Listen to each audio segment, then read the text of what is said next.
Okay, our next task is to add filtering, and we'll head back to our API to do this.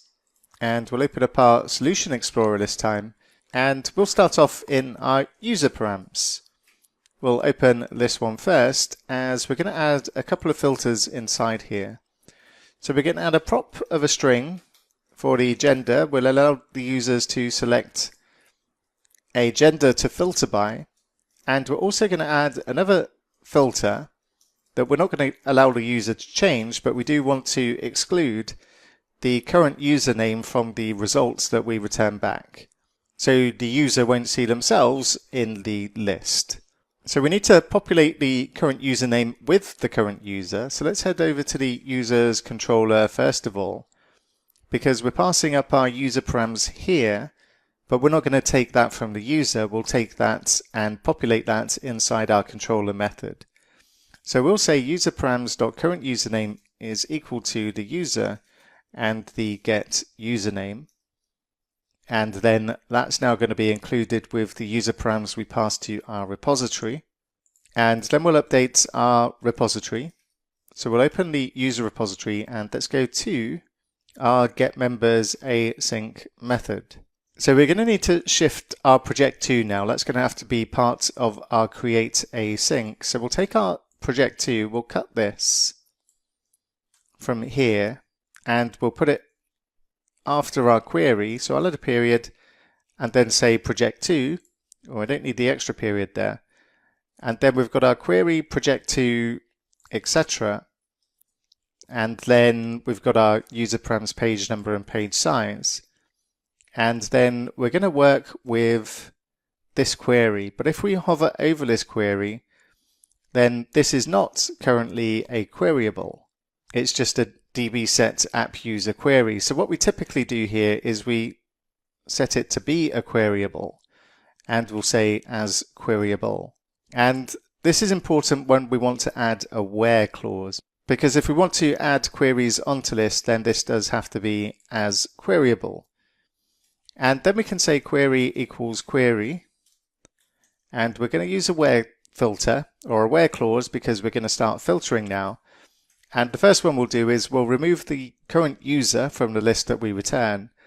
So we'll say where x goes to x.username, that's not equal to the user params dot current username. So that will exclude the current user from the list. And then we'll check to see if the user params dot gender is not equal to null.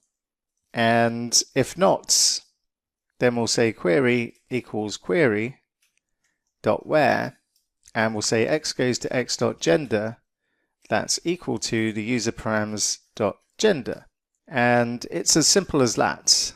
So with that in place, well, let's first of all check the status of our API. It says hot reload of changes succeeded. Let's go and see if that is the case. And we'll go to Postman and test this stuff. So first of all, let's get the users with the gender. Now I'm going to log in as Lisa once again. So I'll click send and go to the request get users with the gender query and make sure I'm sending up the token. So I've logged in as Lisa. So Lisa's the currently logged in user, and what we'd like to not see is Lisa in the list of returned users. So if I click send, then okay. So first troubleshooting step, restart the API server because hot reload was enabled and I don't trust it. So I'll execute .NET Watch again and see if we get the same results. And once that has restarted, let's go and send that request again. And surprise, surprise, it was a hot reload problem. So we can see straight away that we're starting with ID of 2. That suggests that Lisa, who had the ID of 1, is not going to be in this list.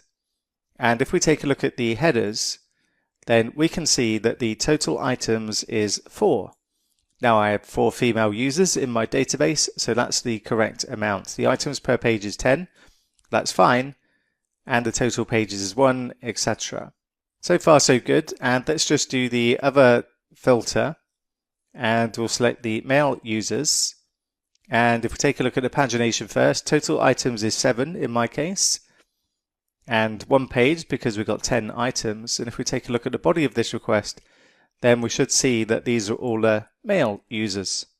And that does appear to be the case. Okay, so that's filtering, but we'll add a couple more filters before we move on to the client again, and we'll take a look at that next.